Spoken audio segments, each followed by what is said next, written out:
நல்ல மனிதர்களோடு தொடர்பு கொண்டுதான் அல்லாஹ்வை அடைய முடியும். அதை அல்லாஹ் தஆலா சொல்லித் தருகின்றார். யாரின் மீது நீ அருள் புரிந்துள்ளாயோ அப்படிப்பட்ட மனிதர்களுடைய வழியிலே எங்களை நடத்தாட்டுவாயாக என்று கேட்டுக்கொண்ட பின்னால் இதுல இன்னொரு கருத்தம் சொல்லப்பட்டிருக்கின்றது. இங்கே 4 விதமான மனிதர்கள் அப்படின்னு சொல்லப்பட்டது. நபிமார்கள், சித்தீகீன்கள், சுஹதாக்கள், சாலிஹீன்கள். வேறொரு இடத்தில் அல்லாஹ் தஆலா குர்ஆனிலே சொல்லும் பொழுது மூமினான மனிதர்கள் இருக்கின்றார்கள், இவர்களுக்கு வஹுவ யதவல்ல சாலிஹீன். ஒரு மனிதர் சாலிஹான சித்தீகீன் நபிமார்கள் தான் முடிஞ்சு போயிட்டாங்க. இப்ப சித்தீகீன்கள், சுஹதாக்கள், சாலிஹீன்கள் என்ற இந்த 3 கூட்டத்தாருடன் தொடர்பு கொண்டு அவர்கள் எந்த வழியிலே சென்றார்களோ அந்த வழியை பின்பற்றி செல்லக்கூடிய நிலை ஏற்படும் பொழுது இந்த மனிதனும் சாலிஹீன்களில் ஒருவனாக ஆகிவிடுகின்றார். நான் அந்த வழியிலே செல்லுகின்றேன், செல்ல வைக்க வேண்டும் என்று அல்லாஹ் தஆலாவிடத்தில் துஆ கேட்கின்றேன். அல்லாஹ் தஆலா எனக்கு அந்த வழியை காட்டி அந்த நல்லடியார்கள் சென்ற வழியிலே செல்லக்கூடிய பாக்கியத்தை அல்லாஹ் தஆலா எனக்கு கொடுத்து விட்டான் என்று வைத்துக் கொள்ளுங்கள். இப்பொழுது நானும் சாலிஹீன்களில் ஒருவனாக ஆகிவிடுகின்றேன்.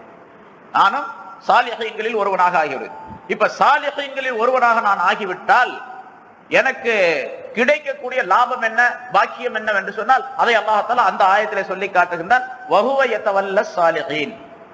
அந்த அல்லாஹ் இருக்கின்றானே அவன்தான் சாலிஹீன்களுக்கு பொறுப்பேற்றுக் கொள்ளுகின்றான், நல்லடியார்களுக்கு பொறுப்பேற்றுக் கொள்ளுகின்றான். இப்பொழுது நான் சாலிஹீன்களில் ஒருவனாக ஆகிவிட்டால் என்னுடைய காரியங்கள் அனைத்திற்கும் அல்லாஹ் பொறுப்பேற்றுக் கொள்ளுகின்றான். அல்லாஹ் எனக்கு பூரணமாக பொறுப்பேற்றுக் கொண்டு என்னுடைய காரியங்கள் அனைத்தையும் கவனிக்கக்கூடிய தன்மை உடையவனாக அல்லாஹ் எனக்கு ஆகிவிடுகின்றான். அது முன்னால் நான் சொன்ன ஒரு கருத்து.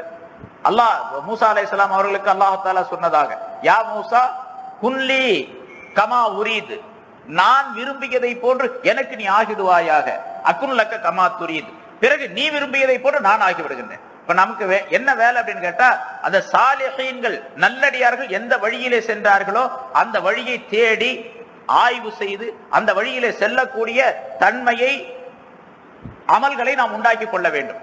அப்படி உண்டாக்கி கொண்டால் அல்லாஹ் தஆலா அப்படிப்பட்ட அந்த சாலிஹீன்களுக்கு பொறுப்பேற்றுக் கொண்டு இவர் கேட்கக்கூடிய, இவர் வேண்டக்கூடிய எல்லா விதமான நன்மைகளையும் தன்மைகளையும் அவருக்கு வழங்கி விடுகின்றான் அல்லாஹ் தஆலா.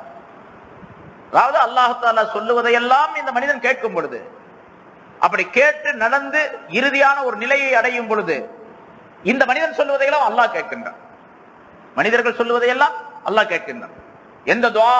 எந்த துஆவை கேட்டாலும் சரி அது உடனடியாக ஏற்றுக்கொள்ளப்படும். எந்த கோரிக்கையை வைத்தாலும் சரி அது நிறைவேற்றப்படும். அப்படிப்பட்ட ஒரு தன்மையை இந்த சாலிஹான மனிதன் அடைந்து விடுகின்றான். அதனாலதான்